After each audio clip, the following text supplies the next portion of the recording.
Believe it or not, the Washington Huskies have actually had pretty good quarterback play over the last decade. It started with Jake Locker, then went to Jake Browning, who got them to the playoff, and then they had their one season of Jacob Eason. All three of these guys were pretty big deals, and two of them ended up getting drafted into the NFL. Since then, the quarterback position has been lacking for the Huskies though, and nothing has changed going into 2022. They famously had Jake Haener transfer and become a star at Fresno State, and he actually flirted with committing to the Huskies this fall, but he decided to stay back with the Bulldogs, and now they're going to have three big-time options at the quarterback spot.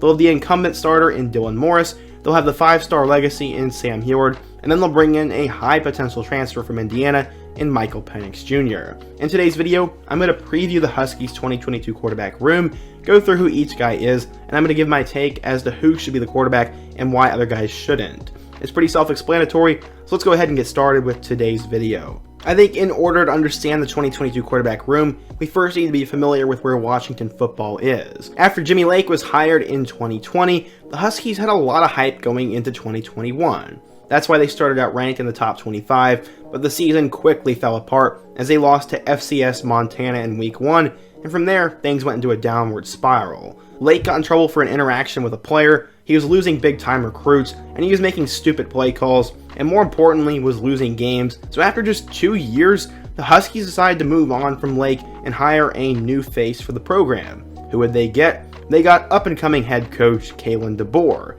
He had really started to make a name for himself while he was at Indiana, as he turned their pitiful offense into a fine-tuned machine back in 2019. After that, Deboer took the head coaching job at Fresno State, where in 2 years, he was pretty successful. 2020 wasn't all that great, but in 2021, led by their star quarterback Jake Haener, they made massive strides, were ranked at one point, and even beat UCLA. That's why Washington gave him a call, and he decided to stay on the West Coast and become the next head coach of the Huskies. At one point, he got Haener to come with him, but as I said earlier in the video, he decided to stay put at Fresno State. So what are the three options that he has to work with? Well, the first one is the incumbent starter, Dylan Morris. Coming out of high school, Dylan Morris was a 4-star recruit. At one point, he was ranked as high as the number 3 pro-style quarterback and the 44th best player. His stock would end up dropping though, but his commitment to Washington was a pretty big deal. He'd end up winning the starting job in 2020, where he threw for 897 yards with 4 touchdowns and 3 picks. That left a lot to be desired, but in 2021, he would end up winning the job again. Unfortunately, he was pretty lackluster though. He threw for 2,400 yards, 14 touchdowns, and 12 interceptions, and just didn't seem to be that good, didn't seem comfortable in the offense, and did not bring that Huskies program to the next level. Maybe it was poor coaching, maybe it was a lack of talent, or maybe it was somewhere in the middle, but he was actually benched at one point, and many don't know if his ceiling is really that high, and if he should even start this fall. As of right now though, he could be the number 1 option. Each of the other two guys do make an intriguing case though. Let's first start with the other guy on the roster, Sam Heward. If you're a Washington fan, you probably know that name, as his uncle was a big-time player there and is also a commentator for ESPN. Sam Heward was a huge deal, but he wasn't just hyped up because of his last name. This guy had unlimited potential coming out of high school. He ended up going to Kennedy Catholic High School located in the Seattle area, and he was a huge deal. According to 24/7 Sports, he was the number 3 quarterback, the number 12 overall prospect, and a 5-star recruit in the class of 2021. He was even so good that he was ranked as the 249th best player in the modern recruiting era. That is why the moment Dylan Morris struggled, fans were desperately pleading for Heward to get an opportunity to play. How did he do? Well, it was not very good. He threw for a total of 241 yards with 1 touchdown, and 4 interceptions, and a QBR of 8. Yeah, Heward was not ready to play, and he was also not thrown into a good situation, but the guy has so much potential. At 6'3", he is perfect quarterback size, he has a great arm, and he put up huge numbers in high school, so maybe, with the right coaching, he'll have an opportunity to play this year and change the narrative around him. As of right now though, I think he's going to end up being the backup to the guy who's going to win the job, Michael Penix Jr. At one point, this guy was seen as a dark horse Heisman contender, but it wasn't always like that. He was only a 3-star recruit coming out of Florida, and he decided to commit to Indiana. As a true freshman, he would tear his ACL in his first career start, but in 2019, he started week 1 and showed the kind of promise he had. In just a couple of games, he threw for 1,400 yards and 10 touchdowns, and showed the kind of talent and playmaking Indiana had lacked. Also, this leads me back to earlier in the video where I said that Kalen Deboer was the offensive coordinator there. That is where he got his start, and he is more than familiar with Penix. In 2020, Penix would lead Indiana to a breakout season in which he threw for 1,600 yards and 14 touchdowns, including a career performance against Ohio State. Unfortunately, for the third straight year, he would get hurt, and he would skip out on the NFL to come back for a special 2021 season. The Hoosiers ended up starting out ranked, but they were abysmal. Penix had his worst season by far, as he threw for 4 touchdowns and 7 interceptions, and only completed 52% of his passes. Indiana ended up going 2-10, Penix didn't play at the end of the year, and he entered the portal.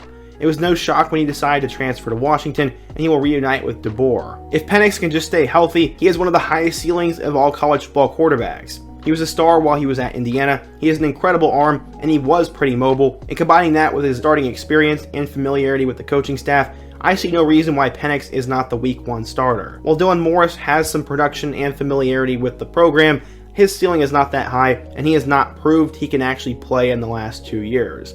Heward has all the potential in the world, but he was not good, and it doesn't seem he's ready, so Penix is the logical option for Washington at quarterback, and I'll probably end up being dead wrong, but that is just my opinion and my take. While we're at it, let's just go ahead and preview Washington's 2022 schedule, and I'll give my opinion on how I think they will do. A lot of it is going to come down to how well the quarterback plays, but they definitely do have a couple of talented running back and wide receivers, and Deboer will make the most of anything because he can seemingly get a good offense out of anyone. So when we take a look at the schedule, it's really not that bad. In Week 1, they're going to play against Kent State at home, and this should not be a Montana situation. I think Washington will easily win that game, and then they will easily win Week 2 against Portland State. They'll start out 2-0 for a really big matchup in Week 3 against Michigan State. The Spartans should be a preseason top 25 team, and this game has already been selected as the primetime game on ABC. Sparty will definitely be good, Washington will be at home, and this could be a real opportunity for Deboer to make a statement. While I would love to pick them right now, I do think Michigan State is the better team, and I don't necessarily know how good Washington is, so while I would not be surprised at all if they win, I am going to go conservative and pick the Spartans right now. After that, they finish off a 4-game homestand as they'll play against Stanford, and in that game, I think they're going to win, and they'll get off to a 3-1 start. After that, things get a little bit interesting. They go on the road to play against UCLA, who in my opinion is a top 3 team in the conference, so I'm going to go ahead and chalk that one up as a loss. After that, they'll go on the road to Arizona State, and this is one of those really important swing games. The Sun Devils are in a pretty dark spot right now, and I think Washington actually has an opportunity here to go win, and I'm going to pick the Huskies to win that, and I'm also going to pick them to beat Arizona. This is already get them to 5 wins with 5 games remaining. In late October, they'll head back out on the road to California, and I actually think Washington's going to win this game as well. This would get them to 6 wins, but the schedule starts to get a little bit more difficult. While I am extremely high on Oregon State this year, I think because this game is at home, I'm going to give it to Washington. Unfortunately, their luck will run out as they'll lose on the road to Oregon, but luckily they get a really bad Colorado team, and they will win that game to get to their 7th win. The last game of the season is on the road in the Apple Cup against Washington State, and while Huskies fans are probably not going to like this take, I think Dickert is a great coach. Cameron Ward is one of the most underrated quarterbacks in the country, and I think Washington State will win this game because they're at home. This would actually give the Huskies an 8-4 record in year 1 under Kalen Deboer, and I don't think that is too much to ask for. Maybe they'll end up going 7-5, or maybe they even go 9-3, but I think 8-4 is a good projection, and it's not like Washington has no talent, no prestige, or it's not like they don't have a good system. They kind of remind me of Tennessee from last year, as I think no matter what, they're going to put up big numbers, and the schedule's not that difficult, so don't be shocked if Washington is actually pretty good, but it's all going to come down to who will be the quarterback and how well he plays. But what do you guys think? If you're a fan of Washington, let me know who you think should start at quarterback, let me know how you think the team will do, and what are your expectations for Deboer and the program.